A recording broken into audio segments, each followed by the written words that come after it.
किसी दूर दराज के जंगल में एक लकड़हारा रहता था जिसका नाम सलीम था। सलीम हर रोज सुबह सवेरे उठता और अपनी कुल्हाड़ी उठाकर जंगल की तरफ निकल पड़ता ताकि वो दिन भर में काफी लकड़ियां इकट्ठा कर सके। इसकी जिंदगी मेहनत और तन्हाई में बिसर होती थी क्योंकि इसका घर जंगल से दूर एक छोटे से गांव में था जहां के लोग बहुत कम इस जंगल में आते थे। एक दिन जब सलीम जैसे ही लकड़ी काटने के लिए अपनी कुल्हाड़ी उठाने लगा, उसे जमीन पर कुछ हलचल महसूस हुई।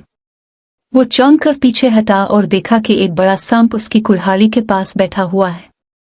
सांप ने सलीम को देखा और बगैर किसी खतरे के इशारा किए जमीन पर लेट गया। सलीम को सांप से डर लगता था मगर इस सांप ने इस पर हमला नहीं किया। सलीम ने आहिस्ता आहिस्ता अपनी कुल्हाड़ी उठाई और काम शुरू कर दिया, मगर इसका दिल सांप की मदद करने का किया। अगले दिन फिर वही सांप वहां आया और सलीम के पास बैठ गया। इस बार सलीम ने हिम्मत करके सांप से बात करने की कोशिश की।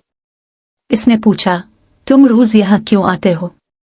क्या तुम्हें मेरी मदद चाहिए? सांप ने कोई जवाब न दिया मगर उसकी आंखों में एक अजीब सी चमक थी।